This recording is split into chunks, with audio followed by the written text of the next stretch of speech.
ട്രിവാൻഡ്രത്ത് നല്ലൊരു വീട് മേടിക്കാൻ നിങ്ങൾ ആഗ്രഹിക്കുന്നുണ്ടോ? അങ്ങനെയെങ്കിൽ ഈ വീട് തീർച്ചയായിട്ടും നിങ്ങൾക്ക് നല്ലൊരു ചോയ്സ് ആയിരിക്കും. ട്രിവാൻഡ്രത്ത് ശ്രീകാര്യം പോത്തൻകോട്ട് റോഡിൽ ശ്രീകാര്യത്തു നിന്ന് വെറും 3 കിലോമീറ്ററും മണ്ണന്തല ജംഗ്ഷനിൽ നിന്ന്, അതായത് MC റോഡിൽ നിന്ന് വെറും 3 കിലോമീറ്ററും മാത്രം മാറി പൗടിക്കോണം ജംഗ്ഷനോട് സമീപത്താണ് ഈ പ്രോപ്പർട്ടി ഉള്ളത്. 11 സെൻറ്റ് സ്ഥലത്തിനകത്ത് പണികഴിപ്പിച്ചിരിക്കുന്ന ഈ വീട് 2125 സ്ക്വയർ ഫീറ്റും ടോട്ടലി റെഡ് ബ്രിക്സ് കൊണ്ട് പണി കഴിപ്പിച്ചിരിക്കുന്ന ഒരു വീടാണ്.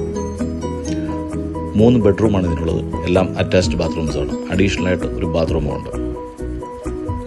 നല്ലൊരു ഡ്രോയിങ് റൂമും മോഡേൺ കിച്ചണും വിശാലമായ ഡൈനിങ് ഏരിയയും ഉണ്ട്. കിച്ചണോട് ചേർന്നിട്ട് തന്നെ ഒരു വർക്ക് ഏരിയയും സ്റ്റോറും അവൈലബിൾ ആണ്. കവേർഡ് ടെറസ് ഉണ്ട്. ഈ കോമ്പൗണ്ടിൽ തന്നെ 42 റിങ് ആഴമുള്ള 360 ദിവസം വെള്ളം അവൈലബിൾ ആയിട്ടുള്ള ഒരു കിണറുമുണ്ട്. കോർപ്പറേഷൻ വാട്ടറും അവൈലബിൾ ആണ്. ഈ വീടിനെ കുറിച്ച് കൂടുതൽ അറിയാൻ ആഗ്രഹമുണ്ടെങ്കിൽ, നിങ്ങൾക്ക് ഇതുപോലൊരു വീട് സ്വന്തമാക്കണമെന്ന് ആഗ്രഹമുണ്ടെങ്കിൽ ഇനിയും പറയുന്ന നമ്പറിൽ നിങ്ങൾ കോൺടാക്ട് ചെയ്യുക. 9645373311. Thank you.